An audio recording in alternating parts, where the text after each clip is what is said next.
Itoophiyaa miidhagina isaatiif kan hojjetame. Diizaayiniin manaa biyya alaa Hindii irraa dhufee kan ijaarame hawaasa naannoo kana jiraataniin. Maandiisiin dhalataa Hindii nama Tiikaam jedhamuun. Kanaaf fooqii tokkoffaan sun immoo mana murtiin keessatti laatamu firdi beetiidha. Teessoon abbaan Jifaar achi keessatti irra taa'anii murtii kennan orijinaaliin isaa ammaa muuzeemii keessatti argama. Asitti eeguu waan hin qabneef meeshaan as yaa'ee achi deemeeti. Yeroo murtii laatan madaalliin jira. Madaala fuuldura ofii kaa'u. Madaallii san walqixaan yookaan dhugaan murtee laata jechuun isa walqixxeessanii fuuldura ofii kaa'anii galma kana keessatti murtii oliyyannoo hin jirre laatu fooqii tokkoffaa kanarratti jechuun. Dudduuba mana murtichaatiin mana taa'icha loltoota isaaniitu jira. Wattaaddaroota galma kana eegan dudduuba isaatiin taa'u. Kan gubbaarraa sun kallattii afuriin lafa loltoonni ta'anii fageenyatti diina to'atanidha. Loltoota afurtachi taa'ee diina to'ataa isa booda ergaa jiru warra gajjalaa ta'aniif dabarsu. Gara bahaatiin shawaa barriidha. Shawaarra kan taa'u diina gara shawaatiin to'ata. Gara bahaa kanaan jechuun dhiyaan kafaa barriidha. Kafaarra kan taa'u diinaachi iftaa'ee to'ata. Akkas gara kibbaatti daawuroo barriidha. Daawuroorra kan taa'u diinaachi iftaa'ee to'ata. Manattii fiixee irraa sana gubbaarra kan jirtu jechuun. Gara kaabaatiin limmuu barriidha. Limmuurra kan taa'u diinaachi iftaa'ee to'ata. Kun kan moggaa dhaqxaacaadhuma naannoorraa shawaa gara Addis Ababaasiin argama. Kafaa gara teeppii bongaa laqqamtachiin argama. Daawuroo gara dabuubasiin limmuun kan argamu asiin. Warri achirra ta'an meeshaa ittiin ilaalu qabu akka teeleskooppii isaan achi ta'anii sochii naannoo kanarratti argamu to'achuu isaanii hanga bulchee isaaniitti kan ta'anii jiru.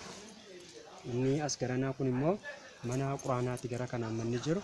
Irra keessoon isaa mana quraanaatti maatii wajjiniin abbaan Jifaar bakka quraanatti qaraan kutaa kana keessatti achi keessatti kutaa qabaa kan dhiiraaf kan durbaa jechuudha.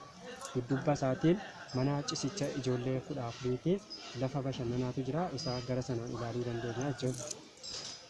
Kanaaf abbaan Jifaar kan isaan turan yeroo mootummaa Minilik lammaffaa turanii bulchiisni abbaa Jifaar asiin hanga laga Gibeeti Gibeechi Minilikee Atsee Minilik as darbanii akkam bulchan dippiloomaasii yookaan waliigalteedhaan kan isaan bulchaa turan. Kanaaf biyyoota alaatiin illee dippiloomaasii qabu abbaan Jifaar.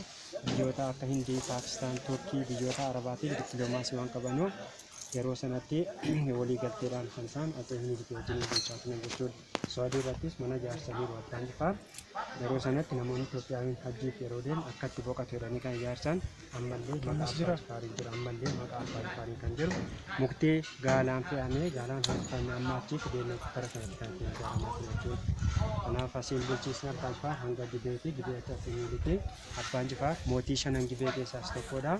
Mootii shanan Gibee kan jennu Limmuu, Gommaa, Beeraa, Guumaadha. Isaan sun afaan of danda'a yoo mootii qabaatan abbaa Jifaar jalatti waamamu. Qotanii kibira adda addaa akka federaalaatti asitti abbaa Jifaariif fidaa turan. Seera illee kan tumatan dhufanii abbaa Jifaar jalatti jechuudha. Kanaaf galmi kun kan ijaarame 1870tti ijaaramee amma eega ijaaramee waggaa 144 umuriin galma kana. Amma eega ijaaramee waggaa 144. Kanaaf qorqoorroon kun illee waggaa kuma salgaa Qorqoorroon kun illee waggaa 144 kan lakkoofsisee jechuudha.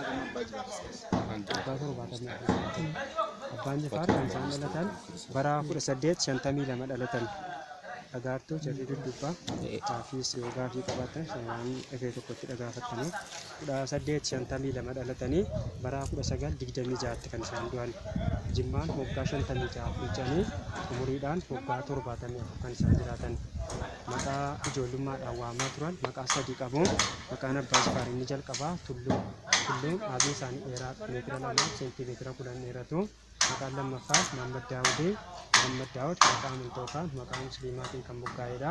Sadaffaan Abbaa Diimaa jedhamu. Abbaa Diimaa kan jedhaman malkii isaanii diimaadha. Abbaan Jifaar maqaa mootummaa isaaniitiin eega mootummaa fudhatan booda abbaa Jifaar jedhamanii kan waaman. Kanaaf abbaa irraa fudhatan aangoo kan isaan du'an immoo waggaa 7 dhibamanii ciisaniit kan du'an. Oromiyaa hin ibsamaa sunoo. Ishaallee gara